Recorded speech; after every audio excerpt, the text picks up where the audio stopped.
Hey, welcome back to Culture Keepers, episode 5, where we're going to unpack a little bit of Kyl's story, and we got some things to talk about that. But, absolutely. Great story. But first, don't forget to like, share, subscribe below here.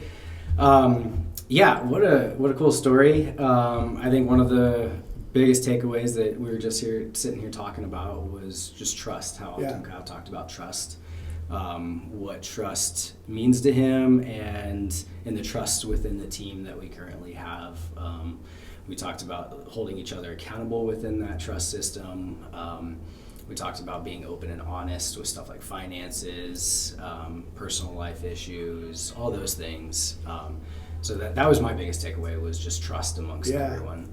Yeah, I think the finance thing, the openness, the trust is such a huge thing to unpack. I mean, we can talk all day about that, but some of us that came from government jobs, I had 24 years of government jobs where public knew what I was getting paid. So it's easy for me to say, oh, this is the money and this is how to deal with it, because I didn't care. Everybody knew what I got made, and then society's like, hey, you don't need to know how much I make, and I agree with that to an extent. But if you got that trust, but you need to learn how to operate within your means, because a lot of people seem like they got quite a bit of money, but they're in a lot of debt. And he kind of alluded to that a little bit.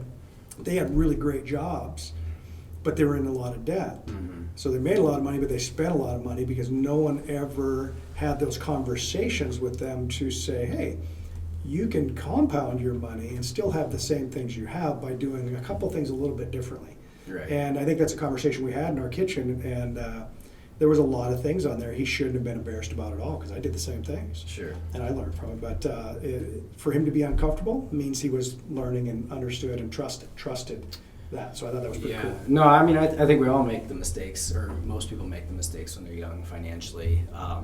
But that's one time I brought it up in there. The one-on-ones, we always talk about finances. We talk about what we have for our emergency funds. We talk about what we made. How obviously you guys know what we make because you pay us. But but we talk about those things and what's our plans for them. You mentioned that you want to make everyone a millionaire here, and he's serious. You bring it up a lot. We talk about it in our company-wide meetings, we talk about it in our one-on-one. Like, those are things that you constantly are talking about, and it relieves a lot of stress, even in maybe down times, for a lot of us to know that there's a plan moving forward, and it's going to be okay. So one of the other things he talked about, which I thought was important to bring back up, was the story where Kyhl held me accountable for my attitude one morning. But one of the things I just want to make sure is, we talk about the widget and we talk about the disc, and those are things that Kyhl understood when he was doing that to me and saying those things to me, because we had the trust, but he understood he could say that to me, right? You can't go and say something like that to Marcy or Andy or something, right? In that manner. You can still say and hold them accountable in a different manner, but just understanding how they're going to accept it, you can't tell them the way he told me. So elaborate a little bit. So I don't. Kyhl wasn't real animated on what actually happened, because it was fantastic. Because I think I was sitting in the back and I heard this going down, and I thought, that is freaking fantastic. Right? So you were having a rough morning, whatever happened doesn't matter, but you came in with a look on your face, and you didn't come in and say, what's up, bye, and do your thing. And he caught you right out of the gate, and he basically said, he just was like, hey, you need to check yourself, walk back out that door, check your attitude, and come back in with a smiling face. And he said it like that. He just got a smile on his face. He's like, get the hell out of here. Yeah, right? Exactly. And you having a higher D and that trust with him, that was fine. But to say something like that to Kayla or to Andy or to Marcy or even Nicole probably wouldn't go over that well. So knowing that we can still do that with those gals or those people with a different personality in a different way. Yeah, exactly. It has to just be different ways. So we just want to make sure that you don't, when we're talking about these things, we're not creating a culture where everyone just goes at everyone like that. It can happen between him and I. It can happen between me and you. We do it all the time, right? Sometimes jokingly, sometimes serious, but there's no hurt feelings on that side, and we got to make sure that we take into account to how the other person's going to receive that. And that's what those cards are a lot about. although a lot of us kind of will understand each other's disc, in particular disc, we're very well versed in disc, right? So, and we're getting better versed in the widget, but disc would be where that would come into play, what we're talking about here, how somebody would take something. And the widget like that. is Working Genius by Patrick Lencioni. Amazing book. It's transformed our company and how we operate as a company and where we put people in what roles, which is just fantastic. That is all those things tied together is just such a great collaboration of how we put people in the roles we put them, because it's something that gives them joy rather than just doing a job. They're doing something they like to do. So we've actually transferred people in different positions, or taken things away from people and given to someone else that loved doing it because they didn't like doing it. Right. And what an increase in morale. Well, and you know, we kind of had, when I first came, we kind of had a progression how you would come in, right? A buyer's agent. Now we have a different way to come into the company, but a buyer's agent, then you graduate to being able to do some listings, and then maybe a listing agent at that point. And then, like, for me, it definitely helped me understand why I'm not the biggest fan of taking listings, right? I still do, and I do, I work hard at making sure my listings are taken care of, but understanding why I like buyers better, and because of my widget and what I enjoy doing as a job. So some people want to just do what someone else is doing because they're doing well at it, and doesn't mean that you're going to like doing what you're doing. Right. And I mean, so, and the widget is actually a great example of how we came up with this, right? So my wonder kicked in and wondered how can we bring something like this to you, or to other people to help share the culture. My invention didn't kick in. That's why it probably took us so long to figure it out. Because inventions are either of our geniuses. And the discernment of breaking it down. So that's kind of how this came about too. So, and to kind of backtrack a little bit, there was something I forgot to say, and I may have said this in a previous episode, but the golden rule versus the platinum rule. Mm-hmm. We talk about I can treat you a little bit differently, and Kyhl differently, and Kayla differently. We don't want to treat people how we want to be treated. We need to treat them how they want to be treated, because I want to be treated way differently than I know Kayla behind the camera is going to want to be treated. Absolutely. She's tough as nails, but I'm quite certain she wouldn't want some of the things said to her that I don't care that are said to me. And I'd even attack on to that piece too. The thing that you always say is always assume positive intent. I mean, holy cow, does that make a huge difference, right? Because you can very easily go down a rabbit hole.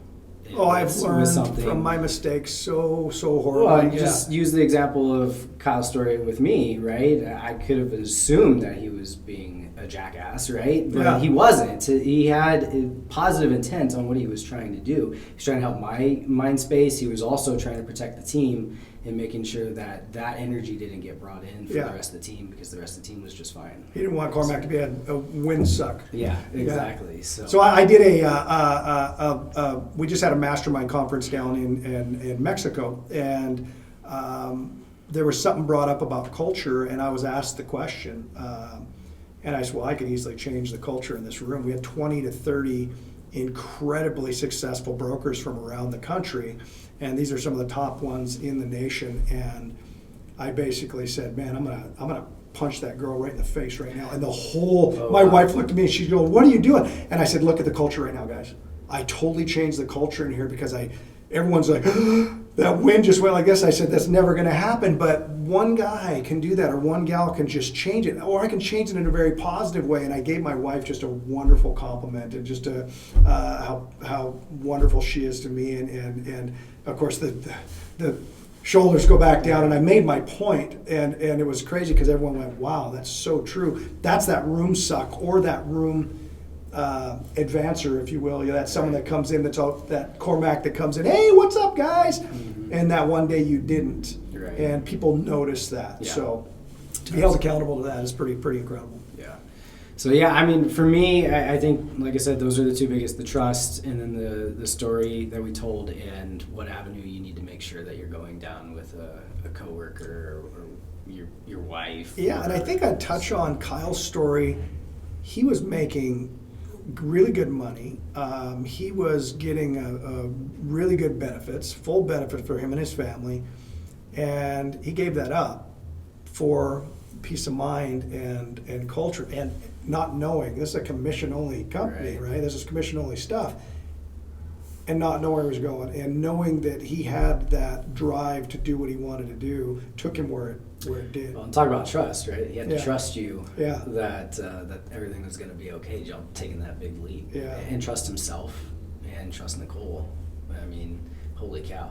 Yeah. That's a lot of trust. And it took him a while. Nicole had to kind of push him a little bit because he was a little bit like, okay, I'm going to do this, and yeah, I'm going to do this, I'm going to do this. Finally, she said, you're doing it. Yeah. And that trust in her, and he says, okay, then we're doing it. I got the okay. The okay. But yeah, assuming positive intent. That is one thing, and I'm a squirrel, so you'll figure this out.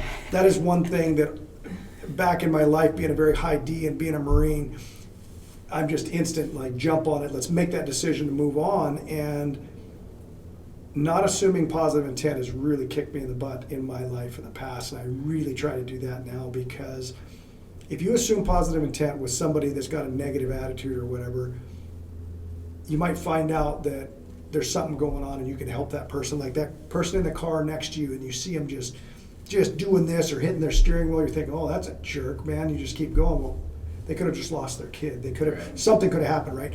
And so if you assume positive intent, it's not going to upset you, which then is going to in turn bring that into the office, because now I'm upset because someone else cut me off or ran me off the road or whatever when they're going to an emergency, you know. And so if you assume that positive intent, you'll never stick your foot in your mouth. Once you find out that it wasn't positive intent, at least you now know, but it's on them, not on you. Right. Yeah. Exactly. So that's a big one, I think, and trust. Trust the big word for today. Yeah. Big time. Great. Well, appreciate you guys joining. And Kyl's not here, but definitely want to thank Kyhl again for his story. Can't wait for the next episode. We actually don't know who we're going to be talking to, so we'll let you guys know. Yeah. Don't forget to like, share, subscribe below. Appreciate you guys watching. Please give us some feedback too. Definitely want to make this better for everyone. Any questions you have, ask us, comment, whatever. We're here to help. Thanks. Yeah, you bet. And just read books. People will spend their entire lives writing a book and researching, and it takes you 2 to 7 hours to read and get 30 years of experience from that. So if you research billionaires or multimillionaires and stuff, they'll read anywhere from 12 to 60 books a year on average. And it's just absorbing that knowledge. And so that knowledge with the working genius and the attached and the disc profiles and all that kind of stuff, just getting that intel is really, really important for your brain and also for your livelihood. Absolutely. So thank you Awesome. again, guys. Thanks.